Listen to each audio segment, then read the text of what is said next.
right. Well, good evening, ladies and gentlemen. Welcome to the Michigan City Commissioners Board meeting and sanitation, Wednesday, February the 24th. I'd like to call to order the meeting. You could just say yay if you're present. Mr. Wright? Present. Mr. Eddinger? Mr. Eddinger? Yay. Mr. Smith? Yes. Harris, not here, and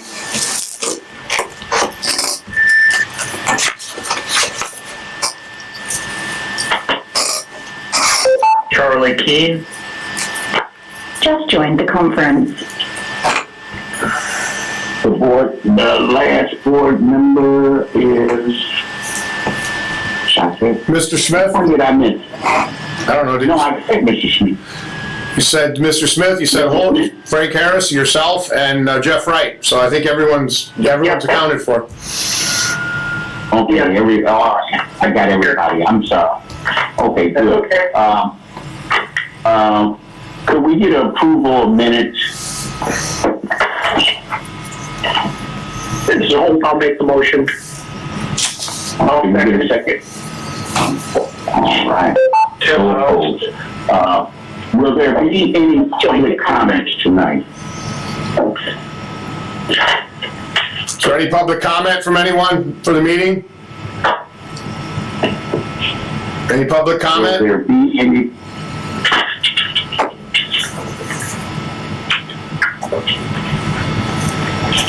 Okay, well, next we're going to move on to Mr. McCoy, safety. Good afternoon. So in January, we did not have any work-related injuries in the water reclamation department. We did have one reportable injury, as noted on the report. That's when an employee was loading a discarded couch into the refuse truck hopper, and his left index finger was caught between the hopper front and the couch. It caused a significant contusion. So he was on light-duty restricted work activity for 6 days and has returned back to work. With Board Member Wright's inquiry last month about doing some benchmarking and taking a look at how we compare to wastewater waste collection facilities. I did supply some information about that. There's a rate listed as 4.2, and what that rate is, how that's determined. We take the number of injuries, if that's what we're looking at, the total number of injuries, multiply it by a constant, which is 200,000, and divide it by the hours worked during a year of all employees. So 4.2 rate is for, it includes not only just waste collection, but it includes remediation. It's a large composite. So I was able to do a little bit more research into it, and I got with the Waste Association of North America, SWANA, and in their information that I just got after I wrote the report, I can send this report, this report out to you, but basically what we're looking at is the solid waste collection with the NAICS code of 562111. They saw a reduction in fatalities 2019 with 43 worker deaths. That's down from 57 in 2018, but remains above the average. Remains above the average of 56.6 over the previous 8 years. And so this is not an injury. This is not a total injury rate. What they've done here is they've multiplied the 43 worker deaths times the constant of 200,000 and divided by the work hours. So given the rate, we could back it out, figure out how many hours we're looking at. of people who reported. And so when we look at a rate of 36.6 for fatality rate, that's quite high. So in 2018, they reported they were the 5th most dangerous occupation, and now it has dropped to number 6. So it's still up there quite a ways. What I plan on doing is getting with some area waste collection entities, public entities, and I'm going to take a look at Valparaiso and Portage, since they are they're structured similar to the way we are. And for example, Portage collects refuse using a 3-person crew, and they also use sidearm loaders. So they use a combination of those. And so I should have additional information on the next report to take a look at what they're doing. But most importantly, I think SWANA, S-W-A-N-A, this association, offers a wide range of courses that could benefit us directly in the safety training. And it costs less than $250 a year to belong to this association. So my recommendation is to join the association so that we can start using these materials that are specifically designed and for the solid waste collection sector. So that's the long and the short of it, what I've done thus far. And I hope to, on that, after speaking in more detail. Are there any questions on that? I don't have any questions right off the top of my head. First of all, I appreciate you doing that. I find it absolutely fascinating. And if you send a report, I'd like to, I'll read over whatever you send, and then maybe we can not hijack a commission meeting, but get a cup of coffee or something and kind of go through it. Well, that'd be good. That'd be very good. And I hope by that time I'll have more SWANA information and a little bit of information from Portage and Valparaiso. LaPorte is being structured entirely different. They contract everything out to an outside outfit. The cost for the SWANA, my phone blinked out. I didn't hear what that was. Is it annual? It's an annual fee of less than $250. I think it's $33, $238, something like that annually. Hey, Dan, why don't you give me that paperwork on that, and I'll take a look at it, and if it makes sense, which certainly now it seems like it makes sense, we'll move forward with that, but give me that information, and if it looks like a good thing for the district, I'll move forward with it. Yes, sir. Thank you. And then I'll just summarize and say that quite a bit of activity in the other areas, and working with, working disinfection system, the PSM-related programs, and then also other activities related to COVID-19. So, are there any questions related to those sections, please? I don't have any. Well, if you have any questions that that come up, just don't hesitate to get with Mr. Cutts, and we'll be happy to answer any questions you have. I just wanted to say, Dan, that I really appreciate these pictures you put in your report with the log out, tag out, and showing the piping on the hazardous chemicals. It's just really, really helpful. Gives you a good perspective of what we're trying to do there. Thank you.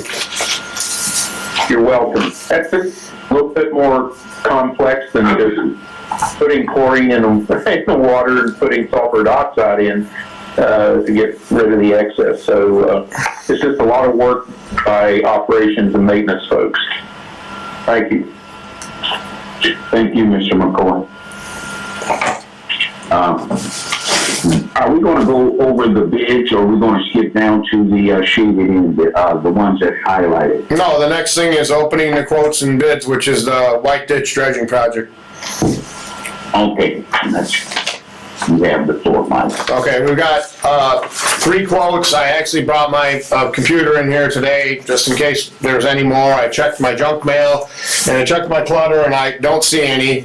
But if I did miss something, we'll have to make amends. So we've got 3 quotes on this white ditch cleaning. If you remember, we had a price once before, and we thought the price was high, so we made some adjustments to the project, and now we've got 3 more quotes. The first quote is from Woodruff and Sons, and the price that they came in with is $207,857, and of course, 88 cents.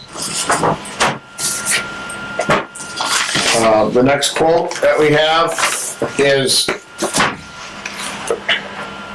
from D&M Excavating. They are $182,669. $182,669. And then the last quote we have is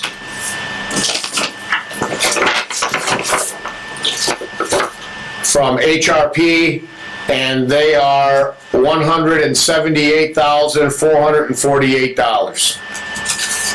So those are the quotes that we have.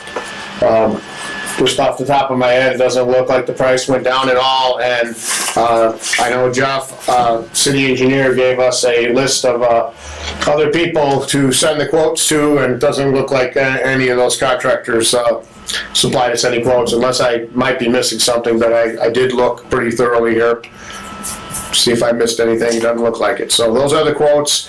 I'd like to ask the board to let us take those under advisement and come back to the board with some type of a report or a motion of how we should proceed.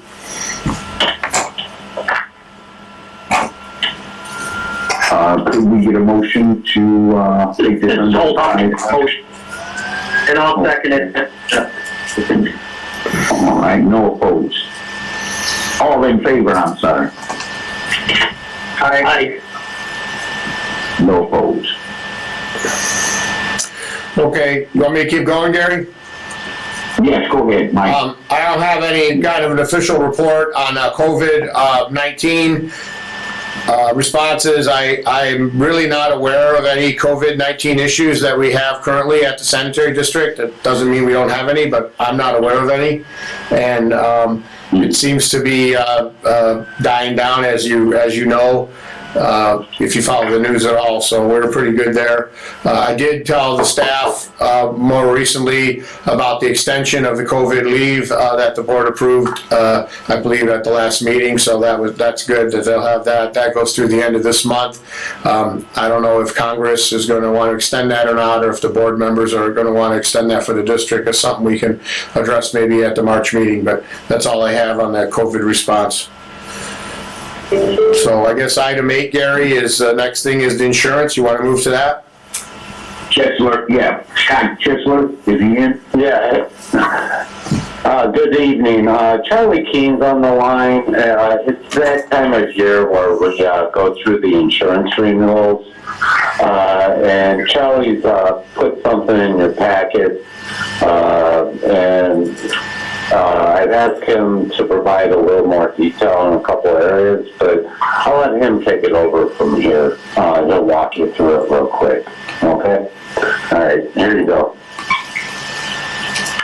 Good afternoon, administration and board members. Thanks for having me on this call today.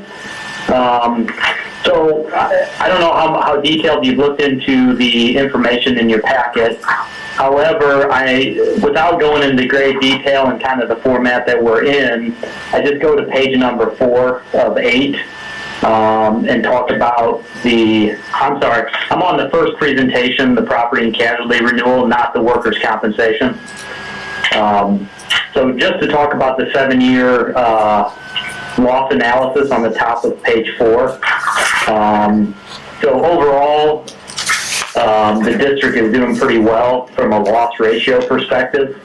7-year loss ratio, just a hair under 54%. And as requested by the board, we went out to the marketplace to seek other options.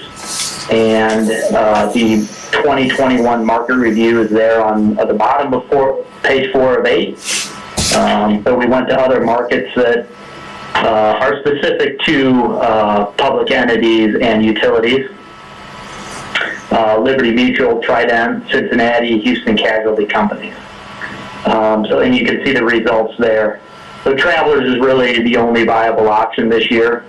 And the renewal is very reasonable. So moving on to page 5, the program cost summary. I would like to make one comment that we actually negotiated a lower premium than what I presented. This came in earlier today. Going back and forth with Travelers underwriter on some of the safety stuff that you guys are working on, was able to negotiate a little bit lower of a rate. So the total premium is $224,472 versus the $228,880 that's on the presentation. So you'll have to write that in. Which represents an 8.99% increase. Of that increase, 5.93% is exposure, which I'll get to here in a second. And excuse me. Yes. I see different numbers. My numbers are saying different. I'm seeing 7.40 exposure increase. Right. So since I got the revised quote this afternoon, was able to negotiate a lower rate.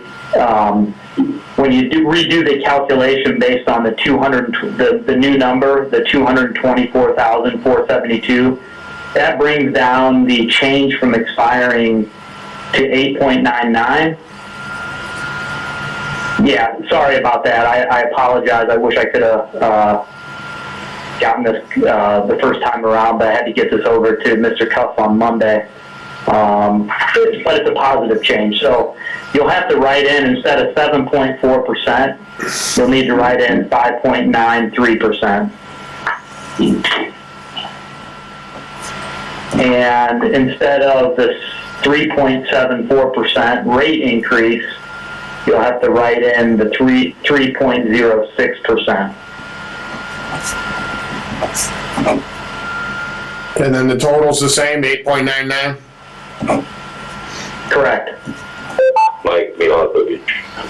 Just joined the conference. And so, as far as the exposure increase, the majority of that is in the auto. So the district has acquired 3 new dump trucks, and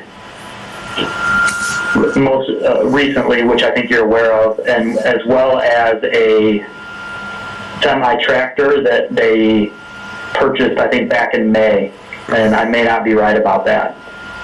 It's about right. Those are 4 heavy vehicles. Yeah, and then there's also 3 additional trailers that were new this past policy term. So that accounts for roughly $6,554.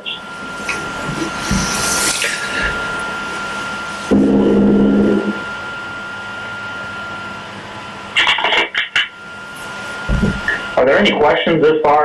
I think I've thoroughly confused everybody. No, I don't think we understand it. So what are you looking for from the board are you going to keep going through this, or are you looking for us to approve this? Yeah, I was just going to highlight a couple of the changes here, the other changes. We increased building values roughly 2% just to keep up with inflation. We increased some of the district's equipment coverage, roughly $10,000. And that accounts for, and the additional autos and trailers that we purchased. So those are the major changes that over the prior policy term.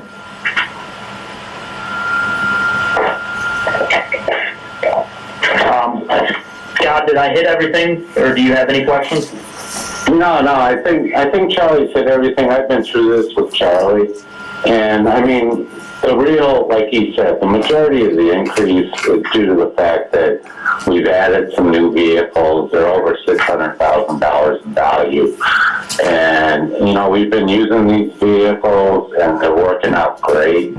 And overall, I think it's a pretty good job of keeping the insurance costs at a, reasonable rate. I mean, they really haven't increased other than adding these additional assets. So I think Charlie's done a really good job in, trying to get us the best insurance we could get. And, he's actually put it out, to other insurance carriers, which you guys requested last year. And just overall, I think, I don't know. I've been through it. I think the board should go ahead and approve the renewal again that Charlie's proposing. So that's all I have to say on it. Yeah, Gary, this is Holt. Okay, go ahead, Holt. Go ahead. I was just going to ask the board, I would just say that I would like the board to recommend to the board that they approve this renewal. So. Did you have something to say, Hope? Just a quick question, Mr. Kistler, with regards to the premiums. Are we in line with, or very close to in line with our budgeted amounts for these insurance coverages? Good question. Yeah. When I did the budget this year, I was expecting an increase. I think I put enough in there to cover. In fact, what I was expecting was actually a little higher than what we got. So I think our budget's okay. Hold, I apologize. I'll give you the complete budget by department. I saw your email yesterday, but I did put enough in there to cover. I actually had a bigger increase because I was expecting a little bit more. So yes, it's in the budget. So, Charlie, you sharpened your pencil pretty good on this, no? Yes, sir. In fact, this outperforms the marketplace by, we're seeing an average of 6.5% for municipalities and utilities right now. So you guys are outperforming the market. Okay. Do you have any more questions or anything that we need to? Do we rent property somewhere or items?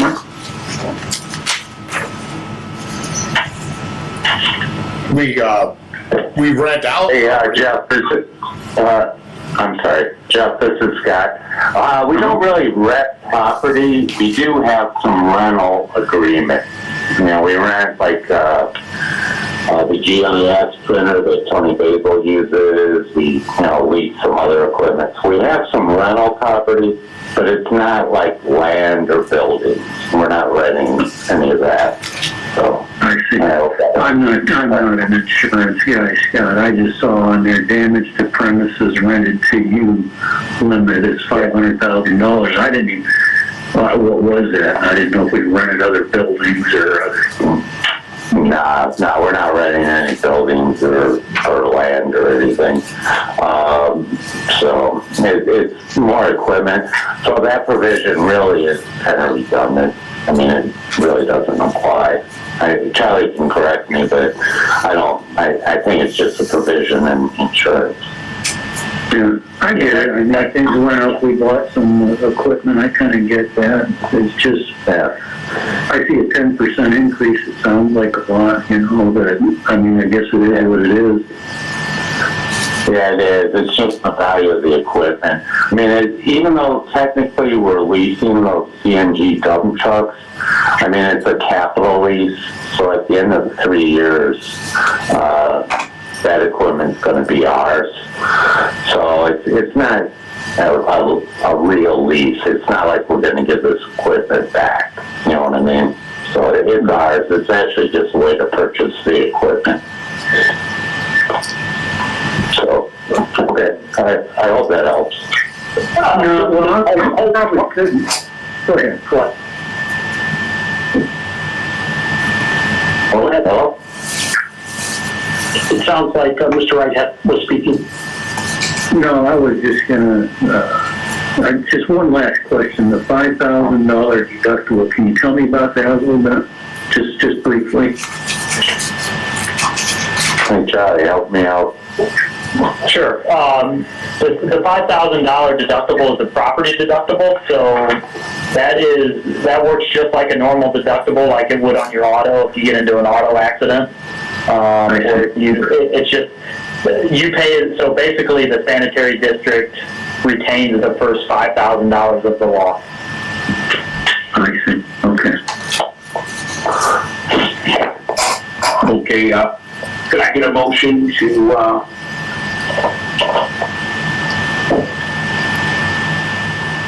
purchase the insurance,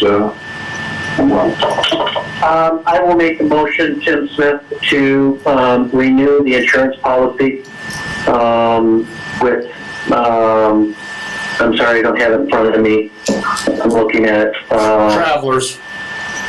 with Travelers. do we get a second? This is Holt. Charlie, I just wanted to thank you again for going out in the marketplace and giving us some examples of what the market's doing. That really helps, so we really appreciate that. This is all Holt. I'll second it. All in favor? Aye. No. No opposed. I'd like to add to what Holt did, because I was the one who asked Tim Smith, asked Charlie to go out into the marketplace, and Charlie, I really appreciate you doing that, and the example of how we're performing better. One quick question for you, with all of the safety things that Dan is doing a great job with, I'm sure that helps with being able to rebid the insurance too. If there's anything else that we may be doing as a district that could help us lower that premium, could you talk to and Dan about that as well, please? Mr. Smith, yeah, thanks for that commentary, and Mr. Ettinger, thank you as well. Yes, so absolutely, everything you can do to operate safer impacts the premium, which is why I keep in touch with Scott and to find out what this district is doing, and if there's any resources we can bring to the table as well to help that process. So yes, it's super helpful. I'm not sure I answered your question, Mr. Smith. I guess my one question would be is, quarterly, and I know you talked to Scott, but, maybe quarterly, it's maybe a good review of what's going on in the district. So you have and maybe you and Scott do that, I'm not certain, but, with Dan being involved in the safety procedures and everything that's going on, it might be helpful for you to, once a quarter, Dan, you in with, you get to check in with each other and if there's any other types of savings or what have you that we can do for the district. Oh, this day, I'd be very pleased to participate in that. And Tim, this is Scott. This is kind of the second thing Charlie's included in your packet, and it's about our workers' compensation and the number of cases that we had over the last 4 or 5 years. So Charlie, you might just want to walk through that real briefly. Thanks, Scott. Yes. Yeah. So very briefly before I jump into this, so yes, to short answer to your question, Mr. Smith, for sure, we'll meet on a quarterly basis, review results, and put an action plan together to where we go next. So yes, we'll do that. That's great. Thank you. Great suggestion. So, and then the next presentation in your packet, I'll make this very brief. From an overall cost on the workers' compensation, very little impact on the sanitary district as a whole, because you participate in the city self-funded program. It's running pretty well.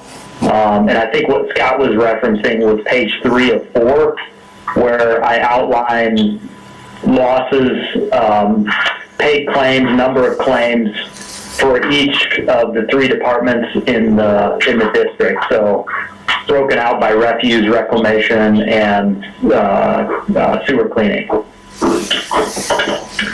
So on page 3, you can kind of see the results the last 5 years.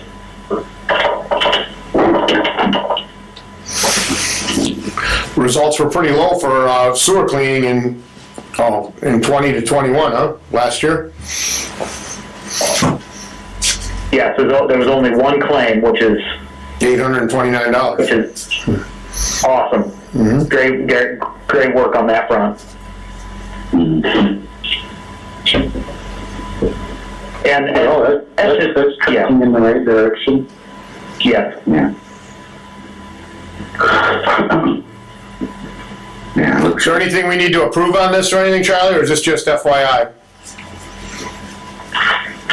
Well, I mean, you participate with the city board of works has already approved it. If you guys want to formalize it, that's probably not a bad idea. So what would the resolution be to formalize continuing to participate in the citywide workers' compensation plan? Does that sound right? Yes. Okay, so what do we need to do? Approve it or what? Our renewal is what? To participate? It's what, $50,138.25? That's, hey, hold, this is Scott. It's roughly $1,683 per employee a year. And we got 50 some employees. That's the operating fund. We pay another same amount for the 20 employees in refuse. So, you know, our annual, and that's what the city charges us to be part of the overall city plan. So, And we set aside for between what, those 90,000 or 100,000 if they actually get our work compensation? no, that's not what we actually, that's not what we actually pay. We actually only pay the city the $1,680 per employee. Okay. A year. I was just looking at the budget. Yeah, no, that's the actual cost. So you add those up, you see we're paying actually a little bit more, but it's the way the workers' comp, there's a self-insurance portion. Charlie can always add to this, but you got your base claims and you got big claims, and you're self-insured on most of these. So that's kind of how it works. Very good. So the recommendation on Charlie's plan is $84,000 per year, right? Right. Yeah. Yeah, and we're only paying roughly $32,000 per year.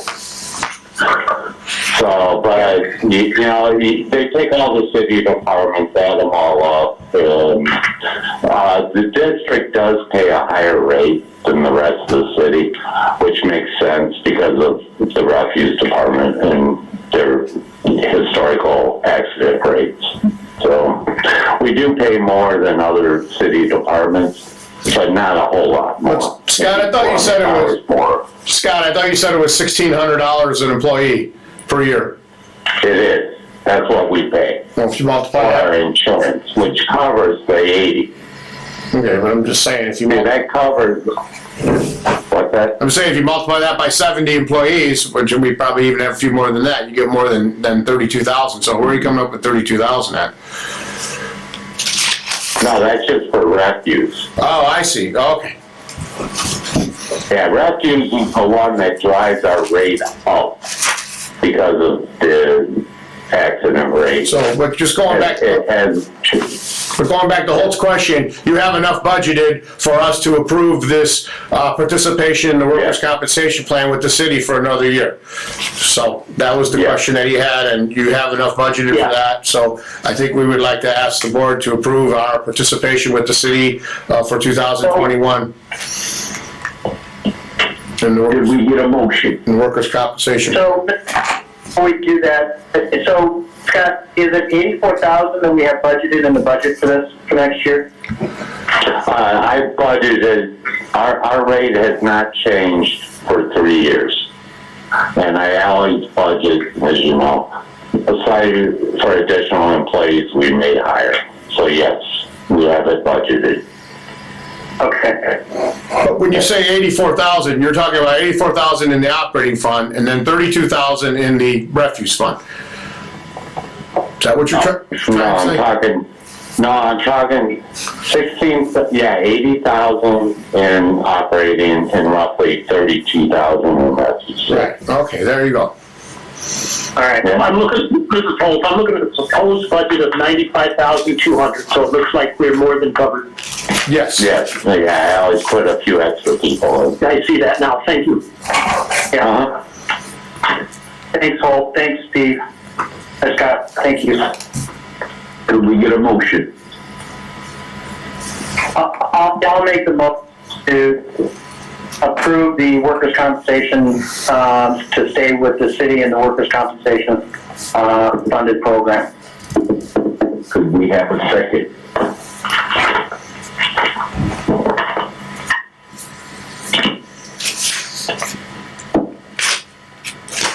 This Jeff, I'll second it. All in favor? Aye. Aye. No opposed?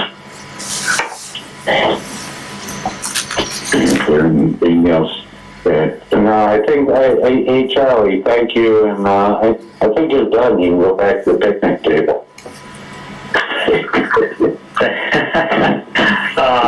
Thanks, Scott, Mr. Cuss, and the board. Appreciate your confidence and trust in our company, and we always enjoy working with you all. Thank you very much. good job, John. Thank you. Okay, The next thing we're going to go with the update. The next thing we had under item 8, Gary, is this Sender and Company. They have a fee proposal for, like, if we would need them for any type of services throughout the year. They gave us a proposal what their fees for their services are going to be for 2021.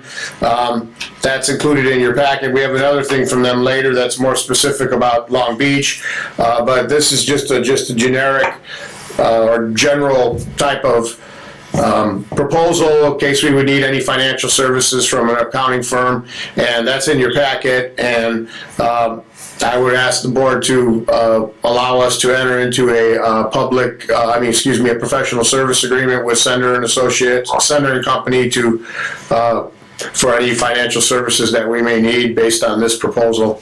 We could get a motion for that. What are they, a Linden company or just advisors? They're an accounting firm. They've done financial work for us for many, many years. We're just trying to get this updated so that if we call on them and we need some service done, then we have a professional service agreement. It's kind of like an on-call agreement. They also, Mr. Chairman, they also do work for the city, and Carl does a great job. So I will make the motion to approve the professional service agreement from Sender and Company. This is Holt. I know that we have used them very successfully in the past as well, so I'll second it. All in favor? Aye. Aye. No opposed?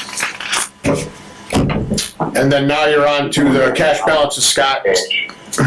Yeah, okay, I'll do this real quick. The cash balances as of January 31st, 2021 The operating fund had $1,476,594.65. The municipal horizon had $2,754.45. The improvement fund had $876,304.03. Vehicle replacement fund had $95,599.76, and the equipment replacement fund had $699,726.41, for a total net bank account of $3,151,020.30. Indian Springs project had $7,211.27. And the Whipple project bank account had $338.88 for a total net bank account of $7,550.15. The SRF debt reserve had $499,578.54, and the bond and interest SRF had $249,874.43 for a total at BNY Mellon of $749,452.97. The stormwater fund at $544,346.57. The refuse municipal account had a balance of $1,322.15. The refuse account had $1,175,185 in total. The special revenue had $2,559.67. Levy access at I'm sorry, what's that? It's 1,000, not 2,000. Yeah, 1,559.67. Yeah, I'm sorry. My eyes are going, I'm getting old. Levy access at $8,522.14. Tax levy grant fund had a negative $7,183. I'll come back to that one in a minute. And the total net bank account was $1,723,752.55. The total of those bank accounts before Carwick were $5,631,775.97. Carwick had $243,459.79 for a total of $5,875,235.76. Just a few comments. Overall, the cash still remains pretty good. The operating fund and the associated fund, we're at $722,364.85 better than last year. And just overall, before Carwick, the remediation, we were $832,862.34 better. So, overall, the cash still remains strong. The one thing, when you get to the docket at the end of the meeting, the three big debt payments we made in February, we made the last Crossroad lease payment on lease number 5, and that was like roughly $41,000. And we made another payment on the ESG related debt of $195,000, and we made the first payment to SRF of $237,000. So those are all on the docket. You'll see that next month on the February cash statement. But even with those, we're doing pretty well. So I'll answer any questions if anybody sees something they'd like to ask about. Hey Scott, this is Holt. I have a question. I'm used to seeing the rainy day fund, carrying around 80,000+. Yeah, what happened on the rainy day fund?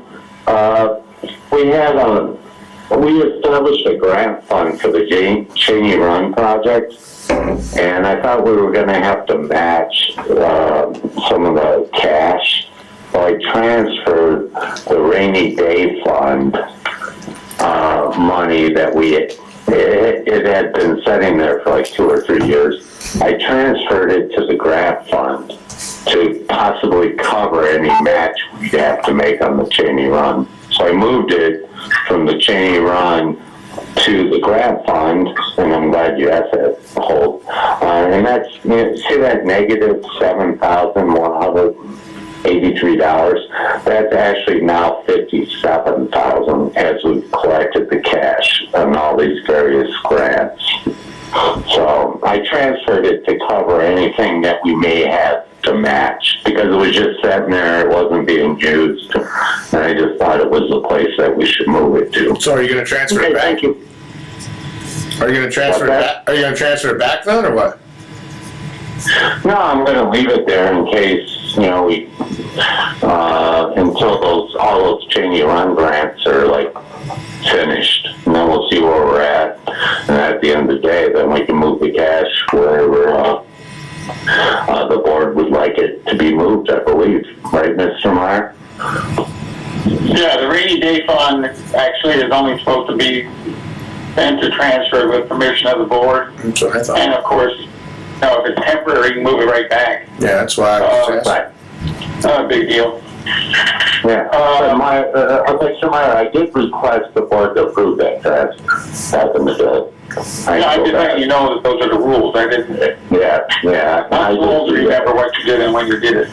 Yeah, I know. I don't blame you. I got it, so I do recall us having a discussion and approving that. I just didn't know if it's built back up or so we do have that available down the road. But thank you for your explanation. No, but the rainy day fund was like a one-off. Mr. Meyer can explain this a whole lot better than me, but I really don't see us getting rainy day funds in the foreseeable future again. Okay. Is that fair? They funded it by whatever method and amount that the board deems appropriate, of course, based on advice of Scott and others. It's a discretion, within the discretion of the board as to whether to fund it and for how much. It's a carryover from 10 years ago, when tax-based funds had a rule that if you didn't spend the money by the end of the year, the money would basically be counted against your next year's tax budget, blah, blah, blah, blah, blah. All that's changed now. One of the ways to avoid that issue was to have a rainy day fund and transfer the money into there so you could still maximize your tax draw. That's different now. It doesn't, your carryover is your carryover, and it doesn't reduce in Michigan City's case, the draw, because of the fact that the tax rate for Michigan City is way over 1% for residents, and residences are 1%, and then non-residents but non-industrial, rental residential is 2%, and the rest of it is 3%, and our tax rate, if you could legally impose it, is over 3%. So the rainy day fund really has no legal effect anymore in Michigan City. But at the same time, that's also why you have such things as the improvement fund and the vehicle replacement fund and the equipment replacement fund, so you can build up balances, so if something bad happens, or if you need new equipment or vehicles, you can go out and buy them. So for the sanitary district, the purpose of a rainy day fund is less than it would be, for instance, for the city. Yeah, my concern was that we're going to be showing $80,000 to the negative in that category basically all year now. So we would be actually performing even a little bit better there with those balances. Yeah. Well, we will be in negative because we used it, so. Very good. Thank you, Mr. Meyer, Attorney Meyer. Yeah. One more. Yeah, I have a question. Can you work with Yvonne and Carl if necessary to get rid of that levy excess? Yeah, I've been trying. It's only 8 Years to be carrying that in a separate Yeah, fund. it's like, I've been It's a trying to very get small it. amount, so it's not a big deal, but, you know, there's no reason for you to keep track of it and for us to keep carrying it on the books. I hear you. I've been trying. I'll keep trying. Okay.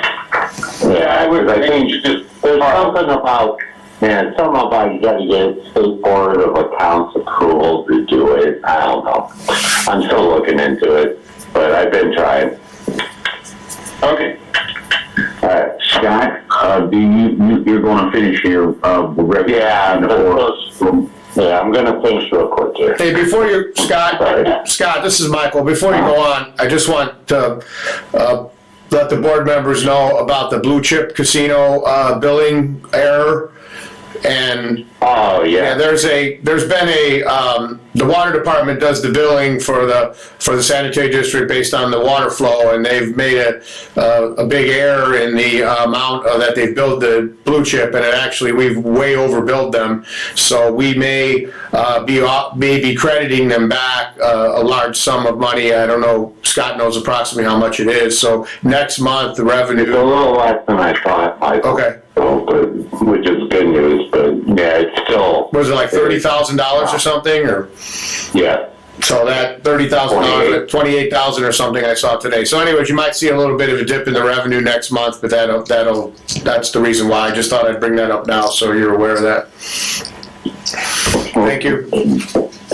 Yeah, well, thanks for saying that, because the next part, the budget performance reviews, we're tracking along on the expense side pretty well right now. We're only 1 month into the year, so you'd expect the expenses to be about 8% of the budget, which they are.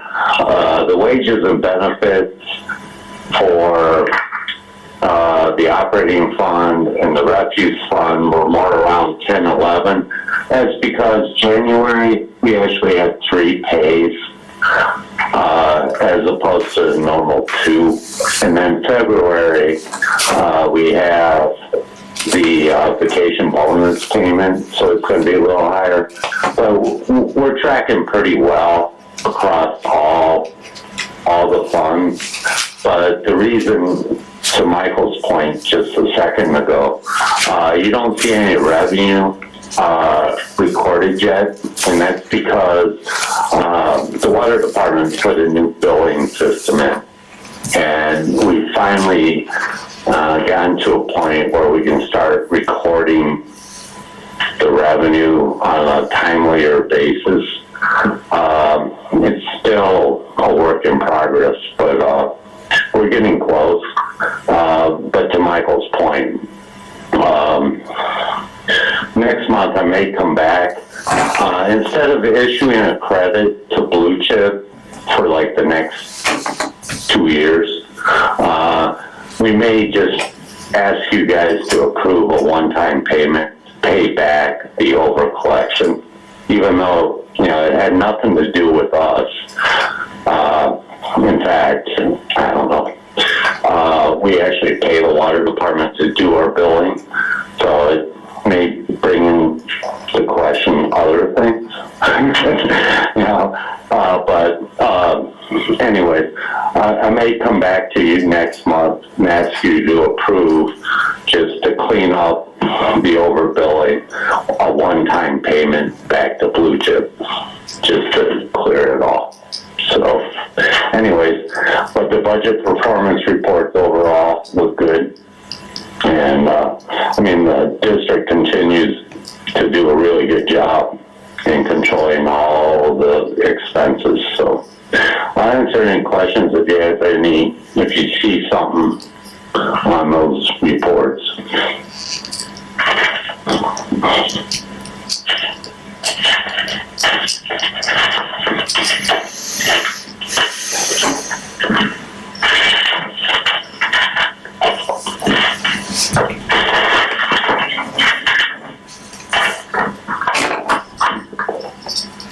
You guys have have any questions on those reports?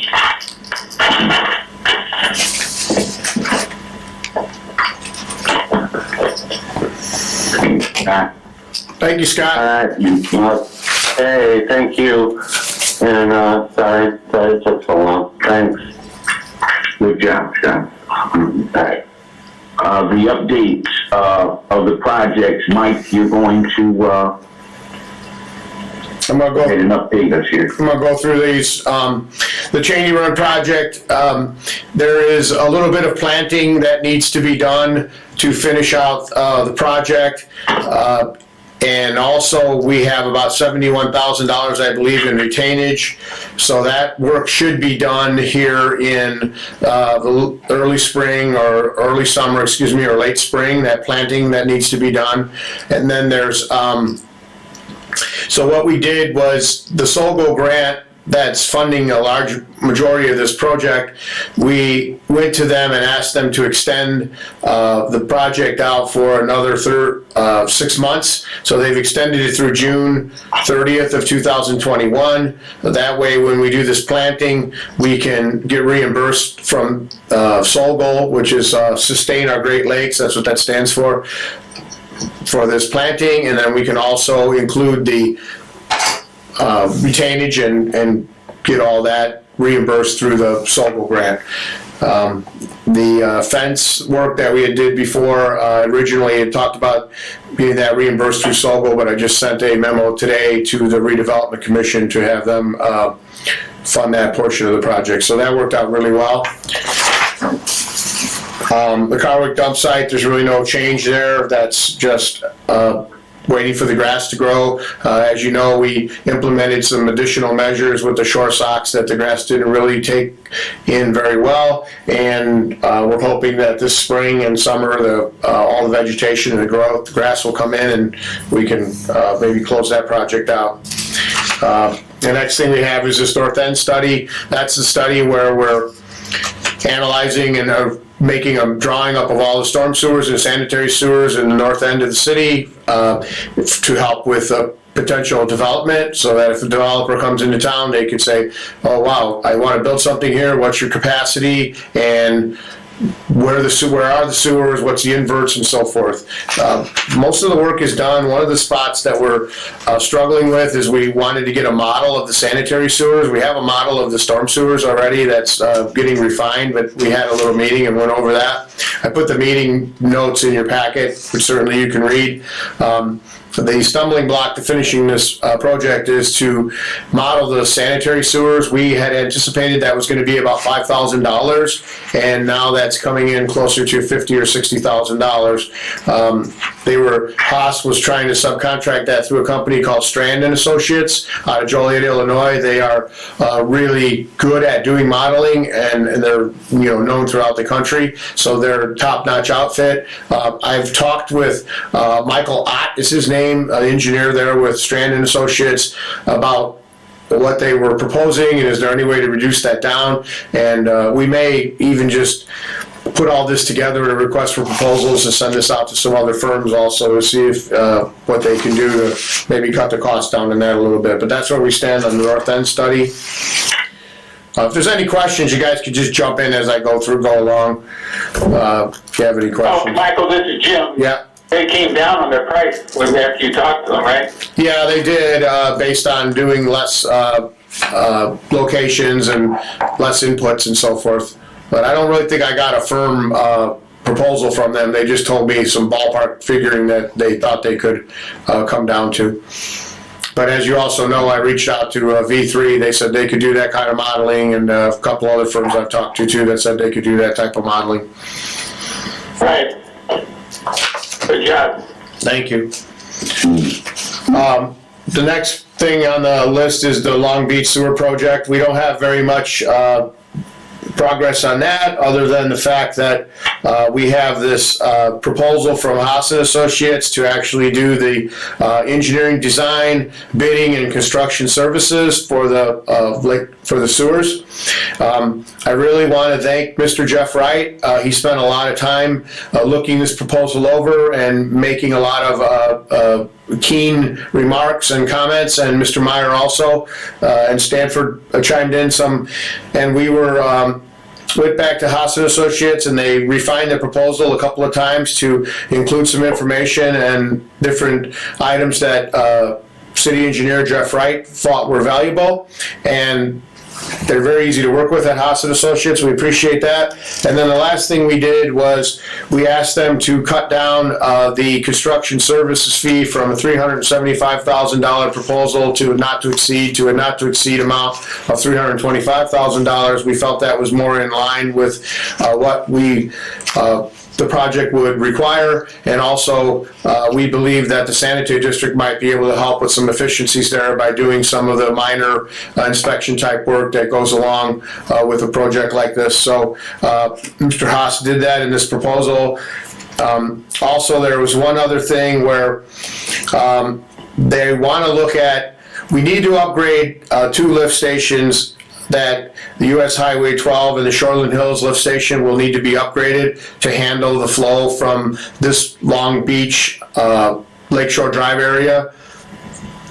But we also, if we want to accept the sewage from the entire town of Long Beach, there will be additional upgrades that would be needed for the Shoreland Hills and the US Highway 12 lift station to handle the rest of the city. So he put this in there in the clause. It's in clause 3A 2B, and it says if authorized by the Michigan City Sanitary District, they will do additional flow capacity increase improvements to those 2 stations. So if we want to do that, when the time comes, we could do that. It might be something that I think we should probably look at doing, and we'd have that information. That would be a little out of pocket money for us, but as you'll see, not very much. So then, the amount for that work that they're anticipating is $6,800 to do that extra design work and anything that goes along with the bidding. It's something that we don't need to make a decision on right now, but third term, something that we don't need to make a decision about right now if we want to move forward with that. But at this point in time, it's in the contract as in this proposal as an option. And then he also provided a cost estimate for the project, and it's really hard for me to see because it's really small. The overall cost for the project is $7,605,390. And so what I would like to ask is, I would like to ask the board to approve the sanitary district entering into this proposal for engineering, design, bidding, and construction services with Haas and Associates for the Long Beach Lakeshore Drive sewer project that will be covered with the SRF loan, and all of this will be paid to us, or paid by this town of Long Beach, with the possible exception of the $6,800 for that additional design work if we wanted to upgrade the lift stations, and even with that, Long Beach may agree to pay for that, but that's still an option. So then also the approval would be contingent upon the town of Long Beach approving this proposal also. So that's the request that I have to the board, to approve this engineering, design, bidding, and construction services proposal with the contingent that it's approved by Long Beach also, town of Long Beach, and then we'll develop a contract through our attorney to enter into with Haas and Associates if approved. Do we have any questions? This is Jeff. I don't have any questions. I would just say, I went through the proposal the same as Mike and Attorney Meyer, and the rest of the guys over there that looked at it, Steve and probably John. It's a good proposal, and I think everybody knows Haas. They're a good engineer and give us a good price. So, With that being said, could we get a motion? This is Holt. I'll make a motion. Could we get a second? Jeff, I'll second it. All in favor? Aye. No opposed. Thanks again, Jeff, for your work in reviewing that and giving us that input. Yeah, my pleasure. And Mike and Attorney Meyer, I think, did the heavy lifting, so I appreciate them just letting me participate. So That's not true, but okay. Thank you. Thank you, Jeff. You did a great job. If you consider heavy lifting. Thank you. Okay, then we will, I believe that if I'm going by memory here, but I believe the Long Beach next town council meeting is March 9th. So if they approve it, we will get our professional service agreement form, dust that off and write that up, and we'll work through Attorney Meyer and we'll enter into the contract so we can get going on this project. Thank you very much for approving that. The next thing we have is a Strebel Pond restoration. There's really no update there. Mr. Stanford told me today that they're planning on doing that controlled burn, what did you say, Steve, at the end of March or in the first part of April? So that's coming along.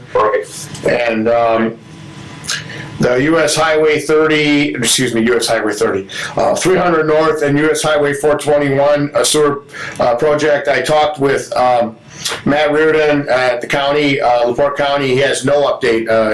He wrote me back sorry to say no update. So that is the same status as last time. I think they're still trying to work out some of the details between Love's Truck Stop and the pipeline company. Pine Tree Court sewer extension, we're still waiting for the landscaping, the grass to come in and grow so we can close that project out. No news there. Fogarty Street sewer extension, you gentlemen approved that at our last board meeting for us to move forward. We've entered into a contract with H&G Underground, and we also just issued them a notice to proceed. They got on the Board of Works meeting, scheduled to be part of the Board of Works meeting next Monday to get their road closures approved, and they plan on starting construction on that sewer extension here probably in early March, mid-March. Again, we need to, it's like the Jeff Wright complimentary show here. We need to compliment him again for doing the design work on that. Saved us certainly some money, and also did a nice job on the design, and I guess maybe we should wait, make sure the sewer flows in the right direction, but so far the design looks really good. So thank you, Jeff. That project should start construction here, like I said, in the middle of early March, maybe middle of March. Energy savings project, we've got the savings for February, which is on page 2 of the report and highlighted in red, were $9,016.55 for the February NIPSCO bill. So that's really good. That's one of our higher savings that we've had. The work that we've been doing in the plant to control the airflow and also to reduce the backwashing from the sand filters is showing to pay off. I do also want to say that I think I mentioned it at the last meeting that we did try to, we're still not satisfied that we're seeing the savings that we should be seeing, and we do not believe that the guarantee that was provided to us by ESG is being met. We think it's far from being met at all. And we had the mediation in January, and it really didn't go very well. I did work on January 22nd, I actually worked on one more attempt, a follow-up letter to ESG to see if we could come to some agreement before we would maybe file a suit or try to go to court to get what we believe is due to us. Mr. Meyer and I and Ryan Byers, to some extent, have been going around with this letter a little bit. We have it where we have it to the point now where we believe it's ready to go and sent to them. So we should be sending that out, hopefully by the end of this week. Give them a few days to maybe, a few weeks to see if they want to come to some agreement. And then if we can't come to an agreement there, then I think it's going to be time to go to take the next step, which is to go to court to try to get the money that we believe is owed to us. But the energy savings, we're doing okay. We should be actually doing, well, we're doing as good as we can be doing with the equipment that we got. I just think that they oversold the project when they gave it to us. They guaranteed a lot more savings than really we could have ascertained. Blue Swag report is in your packet. We had a meeting today, our Blue Swag meeting. We got those revived again. The Jeff Wright Show. Jeff was instrumental in our Blue Swag meeting. We talked a lot about Green Streets Initiative and Green Streets policy that I think we talked a year or so ago with the board about. We're going to try to dust that off and we get a plan for moving forward with the Green Streets policy. So that was informative there. The next thing we have is Whisper Dunes, oh, our favorite. We were trying to accept the public road. There was a portion of the road improvements were made to the public portion of the road, and we wanted to recommend to the Board of Works that they accept it. Apparently this was potentially done before. I want to say, what was it, October 2020 or something? I might have the wrong month, but they cannot find the meeting minutes for the Board of Works meeting for that. So there's nobody here that could really vouch for the approval of the road. So Jeff Wright and Johnny Gorsica, one of our engineers, said we should do a core drill of the road to make sure that it was constructed to the proper specifications. Mr. Meyer agreed with that. We were able to get Reith Riley, the contractor that built the road, to come out and core the road or street to see if it is built to specifications, and lo and behold, it's not built to specifications. It does not have the proper amount of asphalt in there that it was supposed to have. One of the things we did, what we requested, was to beef up the road a little bit more so that when they're coming in with heavy equipment such as cement trucks and building materials, supply trucks, we didn't want the road to fall apart.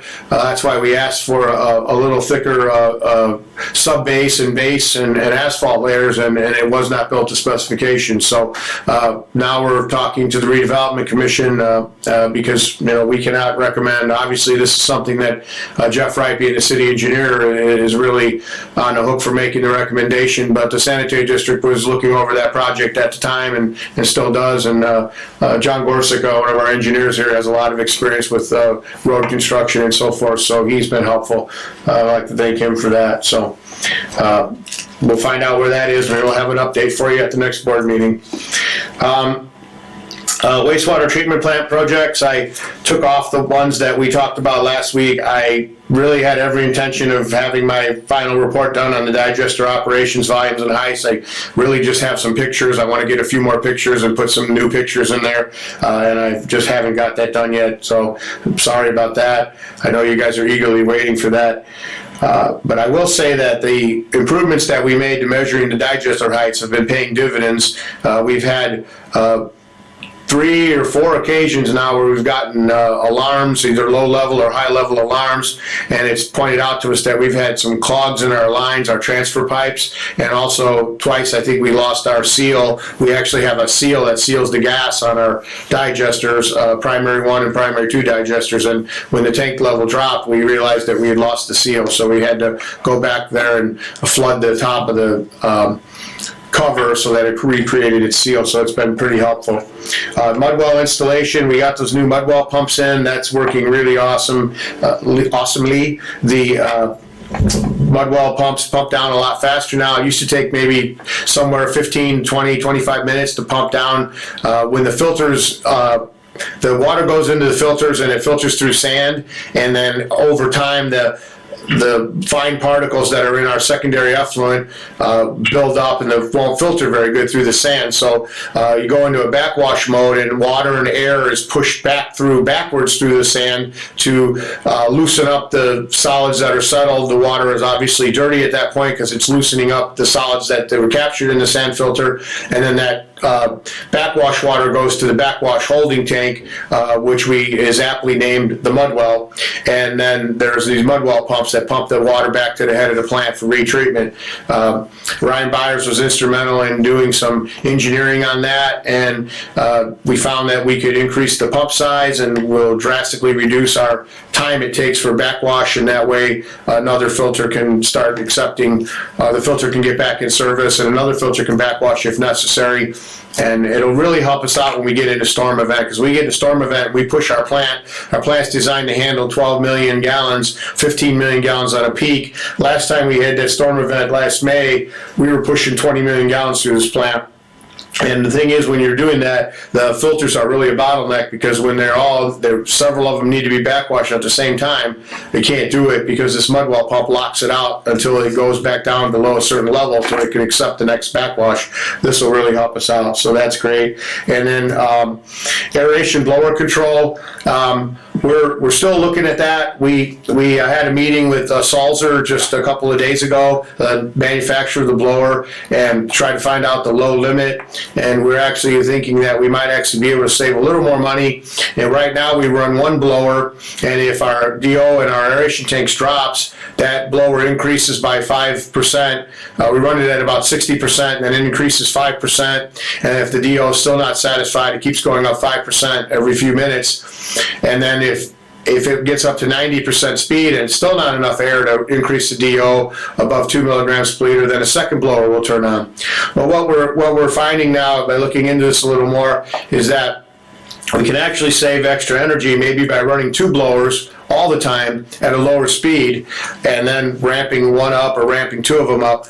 If you think about it like this, if you have one blower that's operating at 80% speed, but you operate two blowers at 40% speed, it's actually cheaper, uses less energy, so we can save money on our bill by running two blowers at 40% speed than one blower at 60% speed. And that has to do with the efficiency curve of the blower. So that's something that Ryan and I looked at yesterday. We did some preliminary calculations, and it really looks like it might really provide some decent savings for us in the long run. Hopefully I'll have a little bit more on that at the next meeting. The Shambaugh & Sons PLC control, we haven't done much with them over the last month, but if we go to make some changes to this blower control, we'll certainly get those guys back in the mix. They're excellent to work with. The Wonderware project, I believe there's an update in your packet. Accomplishments, we've joined new operation workstations, computer to the SCADA. We have a new computer in there now. It's connected to in our operations room, it's connected to the SCADA system and deployed the InTouch application. Worked with the IT team to connect the reporting server to the email service. Now when we come to work, every morning actually, before we come to work, it depends what time you get here, at 6 o'clock in the morning we get a report, two reports every morning that tell us the blower speed for the previous day and the mud well. Right now we're monitoring the mud well, how often the mud well is kicking on, the mud well pumps are kicking on. That's a good indication of how many backwash we've had a day. I don't know if we'll continue to get both of those reports or the mud well report for sure on a daily basis. We were just trying to check it after we made this improvement. And then on a weekly basis, we automatically get a weekly report of turbidity and the filter cell operation, the heights in each of the filter cells. And then on a monthly basis, we get the final DO report on a monthly basis. So this is really helps us out with operations. I know myself, I really enjoy looking at it, and sometimes when I get up at 4 o'clock in the morning to get ready for work, I just can't wait for that email to come in at 6 o'clock so I can see how the blowers work. So they made some revisions to some of the alarms. We've still got to work on the updated power screens. And they began to implement the InTouch Anywhere. The InTouch Anywhere will allow us to make controls to the plant from anywhere remotely, as long as you have an internet connection. The next steps are finish the setup and testing of the InTouch Anywhere server and begin deploying mock-ups for screen modifications to integrate controls for the pre-treatment HMI. Right now, in the pre-treatment human interface machine, we're able to control different things. We can have different set points. Like right now, we probably have it set at about 12 million gallons, sometimes a little lower if it's dry weather, 10 million gallons. If we start to get a higher inflow of water, it automatically diverts water to our basin. Those are changes now that we'll be able to make remotely off-site if necessary, which will really help us out a lot because we don't allow everyone to have the passwords to those units just in case, you know, something were to get messed up at the plant. So that Wonderware project's going pretty well. The South Shore double track, I put a paper in your packet on the shared drive there. If you want to find out what the next steps are, you can go to doubletrack.northwestindiana.com, construction next steps. If you want to see the schedule, that's pretty much about/project schedule. They're planning to start physical work on the project on June 11th, 2021. Up till then, it'll just be utilities such as NIPSCO doing relocating and scheduling some of the other utility work. So that's in your packet, but look for, I guess June 11th is going to be the big day for the double track construction. The US Highway 35 and 20 sewer extension preliminary engineering report. You may remember we received a report from SEH. They did a generic preliminary engineering report just for our own benefit so we would know how much it would cost to extend sewers to that area that was annexed on US 35 and 20. And there were 3 or 4 key aspects to that PER that are required by SRF funding, state revolving loan funding, and that's what our latest project we have with them is to go in there and update those, which they're making some progress on that, going well. And then the other thing is we have this proposal from Sender and Company again. Now this is what I mentioned earlier in the meeting. This is a specific proposal just to provide us the financial services that we would need to develop the funding and so forth aspects, how much it's going to cost and so forth for the sewer, for the SRF. And this is a separate proposal compared to the other one that we had before. This is only for this specific project. And again, we've worked with Sender before, and I would like to ask the board to approve us entering into a professional service agreement with Sender to provide us financial advisory analysis for this US Highway 35 SRF proposal. So if we could get a motion for that, it would be appreciated. Okay, could we get a motion for the Sender proposal, the advisor?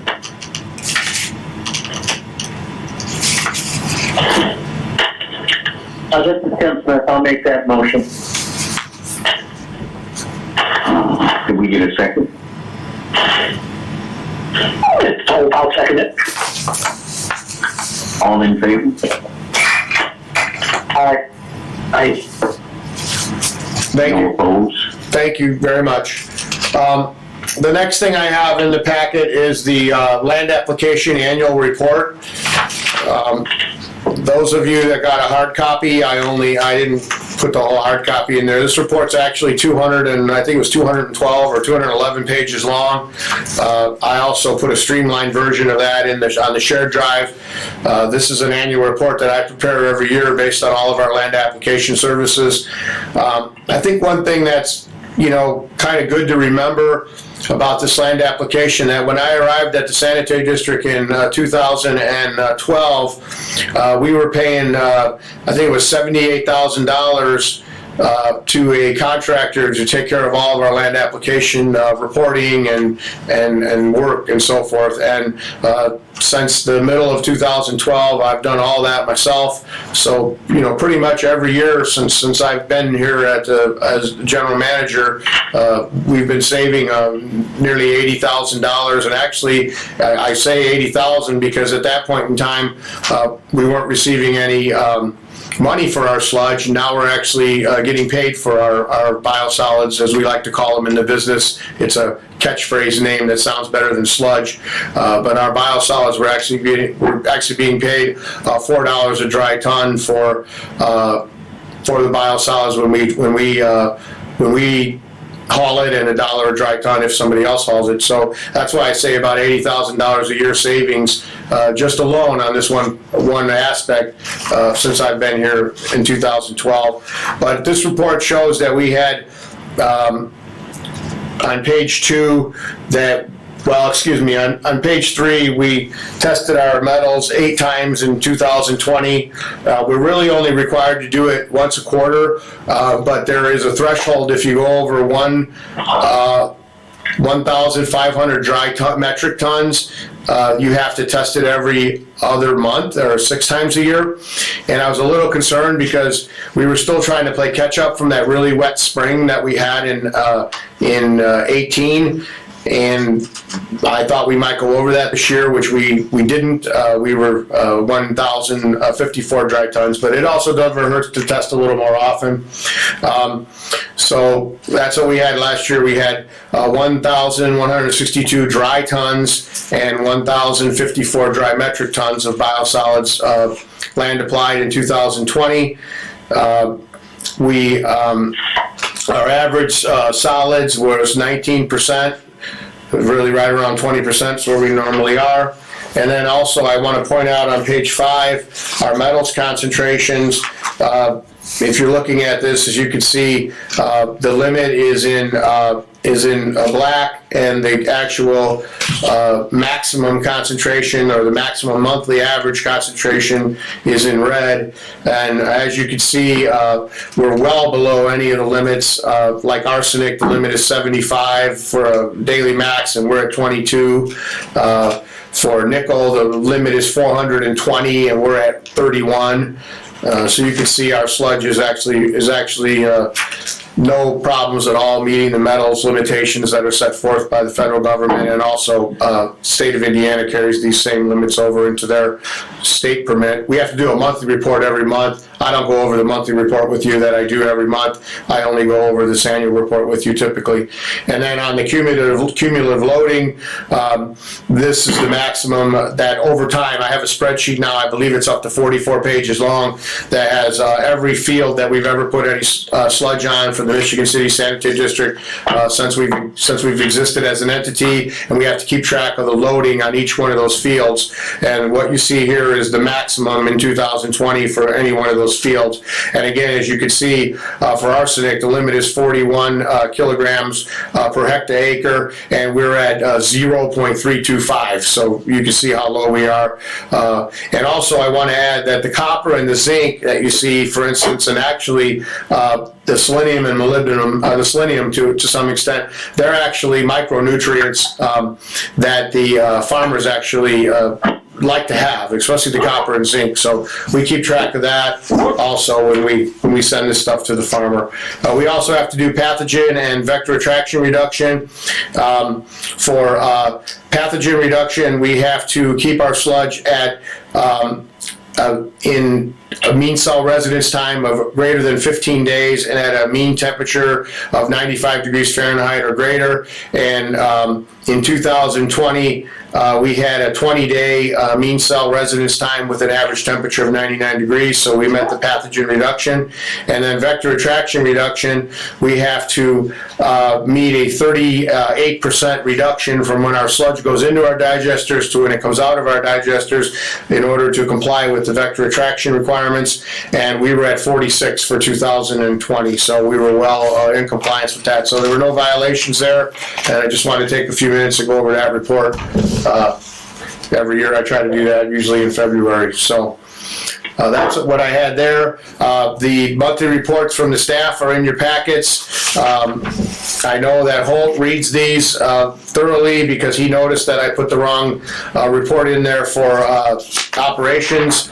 For Steve Stanford, I still had his December report, and he actually had timely submitted his January report, so I changed that out today. I don't know if you guys have any questions or if you'd like me to go through these. I can a little bit if you want, or we can just move on. What do you want, Gary? No, I don't think so. Do anybody want to go over those? No. Really good reports. Just a quick comment on the report and the follow-up and the information of the biosolids land application disposal report. I know you said the entire report consisted of some 212 pages, I think it was. I wanted to thank you kindly for only including 63 in our packet. It was more than adequate. If I had known you were going to explain and summarize so wonderfully, I would have spared myself all 63 pages of the review. But thank you for your work over the years. I know that you've been following up on it, and you used to give an excellent report just about every February, and that I recall, and really good work, Michael. Thank you very much. I appreciate the compliment, but I also want to add it is just something I really enjoy. The land application report for me, it's a fun report to put together when I do it each month. It has a lot of different pieces that all have to come together like a puzzle, so I just kind of enjoy doing it. And plus, those of you that know me know that I grew up in the city, and I really don't hardly anything about farming whatsoever. And I remember when I saw a farm equipment once harvesting soybeans, and the rest of the plant was going off to the side, and the soybeans only were going in the truck. I had to stop, and I was in amazement. I was standing there watching. I'm like, wow, how do they even do this? So for me, farming is it's fascinating to me, just in the respect that I don't know very much about it. So I do enjoy doing it, but thank you for the compliment. I just want to let me touch on Milarad's report just a little bit. Our BOD removal was 98%. Our suspended solids removal was 97.9%. Our ammonia removal was 95%, and our phosphorus removal was 93%. So again, you can see very good removal from the treatment plant. And city plugs, we had our backups we had in 2021 is the report. There was 2 city plugs with no water in anybody's basement in 2021. And then let me just touch on the refuse report if I could, please. I think it's right before the dockets. The refuse report, we had a total of 984 tons of refuse waste that was picked up and disposed of in January of 2020, which was slightly more than our average of 937.5. I'm going to do away with the whole compact and loose reporting for the refuse. I think let's just look at the total. So, and then we've got our graph over here. The green line for 2021, I did not know how to, I tried to only put the January data on, but it's just like 1 point. You couldn't really even see it. So next month it'll look better. It won't just drop straight down like that. So, all right, thank you. I appreciate you letting me have a little time to talk about a couple of those reports. Mr. Smith, did you have any comment on that? You were making me say something, I thought. I'm sorry, Gary, I didn't hear you. Do I have any comment on? No, I think Mike has done a terrific job on this, and I echo Holt's sentiment on this. That I think it's I appreciate all the hard work that these guys have put in on this. Awesome. Thank you, Mr. Smith. Attorney Meyer. Then we'll I really don't have much. I would just note that everything Michael talked about with Carl Sender's professional services agreement and working with Long Beach and everything else that requires legal input. I would also let the board know that we are reaching out to Randy Rampola, the attorney, to act as bond counsel for the Long Beach project. And that just got approved by Long Beach today. I believe, well, maybe not Jeff, but the other board members, I believe, were all around when Randy has worked for us before on bond issues. And he does work for the Redevelopment Commission and the city as well. Anyway, by next board meeting, I would anticipate having a professional services agreement ready for Randy. And then also Carl Sender will be doing a financial consultant. We already have an agreement from last year or a year before for Long Beach, but I think it will be better if we tighten that up a little bit in focus and place it more directly regarding the Long Beach sewer project and the SRF loan connected with that. So other than that, so you anticipate having a professional service agreement for that revised for the next board meeting also then, Jim? For Sender? Yeah. Okay, very good.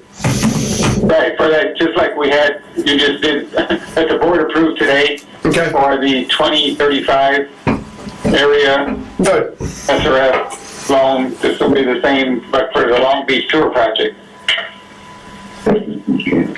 So, Mr. Chairman, one thing I'd like to say about the Long Beach Sewer project is that, I appreciate everything that has gone into the work on that, because when we first started talking about just Lakeshore Drive, I asked Michael and Haas and Associates to possibly consider the rest of Long Beach, and I think it's really important for us to, make sure that we have the ability to take all the sewage from Long Beach, because I can see that, as something that they're going to want. So I think that this is really great how we're proceeding with this project. So I really appreciate it.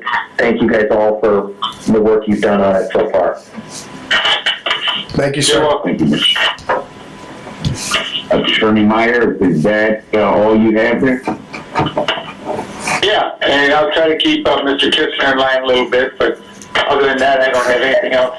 You better start coming over here more often. Hey, wait a minute, what'd I do now? I'm sorry. We want to finish before midnight.